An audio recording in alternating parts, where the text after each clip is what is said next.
അഭിപ്രായ സ്വാതന്ത്ര്യം വേണം. പക്ഷേ എൻ്റെ അഭിപ്രായം മാത്രം ആയിരിക്കണം എന്നാണോ? ഈ നാട്ടിൽ ഓരോരുത്തർക്കും അവരുടേതായ രാഷ്ട്രീയവും ചിന്തകളും നിലപാടും ഉണ്ടാകും. അത് എനിക്ക് ഇഷ്ടപ്പെടണമെന്നില്ല. നിങ്ങൾക്കും ഇഷ്ടപ്പെടണമെന്നില്ല. പക്ഷേ ഒരു അഭിപ്രായത്തോടോ യോജിക്കാത്തതിൻ്റെ പേരിൽ ഒരാളുടെ ജീവിതം തന്നെ തകർക്കാൻ ഇറങ്ങുന്നത് എന്ത് സംസ്കാരമാണ്? ടൊവിനോ തോമസ് ഒരു നിലപാട് പറഞ്ഞു. അതിന് മറുപടിയായി വീടിന് മുന്നിൽ സമരം. വിസ്മയ മോഹൻലാലിൻ്റെ അഭിപ്രായത്തോട് വിയോജിപ്പ്.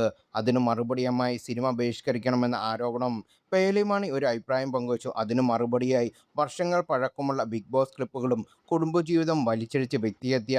രഞ്ജിനി ഹരിദാസ് ഒരു നിലപാട് പറഞ്ഞു. അതിനു മറുപടിയുമായി വർഷങ്ങൾക്ക് മുമ്പ് പട്ടികളെക്കുറിച്ച് പറഞ്ഞ വിഷയം കുത്തിപ്പൊക്കി ആക്രമണം. ഇതാണോ ആശയപരമായ മറുപടി? ആ ഒരു അഭിപ്രായത്തെ എതിർക്കണമെങ്കിൽ അതിനെ ആശയം കൊണ്ടും എതിർക്കൂ, വസ്തുതകൾ കൊണ്ട് മറുപടി പറയൂ, സംവാദം നടത്തൂ. പക്ഷേ വ്യക്തിഹത്യയും ഭീഷണിയും ബഹിഷ്കരണ ആഹ്വാനങ്ങളും കുടുംബത്തെ വഴിച്ചിറക്കലും നമുക്ക് യോജിക്കുന്നതാണോ? അത് അസഹിഷ്ണുതയാണ്. നമ്മൾ തന്നെ ചോദിക്കും, സിനിമാക്കാർക്ക് നാവില്ലേ? രാജ്യത്ത് ഇത്രയും കാര്യങ്ങൾ നടക്കുമ്പോൾ എന്തുകൊണ്ട് അവർ പ്രതികരിക്കുന്നില്ല? എങ്ങനെ പ്രതികരിക്കും? ഇന്ന് ഒരു അഭിപ്രായം പറഞ്ഞാൽ നാളെ വീടിന് മുന്നിൽ പ്രതിഷേധം, സിനിമാ ബഹിഷ്കരണം, കുടുംബത്തെ അപമാനിക്കൽ, പഴയ കാര്യങ്ങൾ കുത്തിപ്പൊക്കി വേട്ടയാടൽ. അപ്പോൾ പലരും മിണ്ടാതിരിക്കുന്നത് തിരഞ്ഞെടുക്കുന്നതിന് അത്ഭുതമില്ല. സ്വന്തം കരിയർ നോക്കാതെ അഭിപ്രായം പറയുന്ന ആരാണിവിടെ ഉള്ളത്? ഈ നാട്ടിൽ അമ്മയെ തല്ലിയാലും രണ്ട് പക്ഷമുണ്ടാകുമെന്ന് പറയാറുണ്ട്. അതാണ് ജനാധിപത്യം.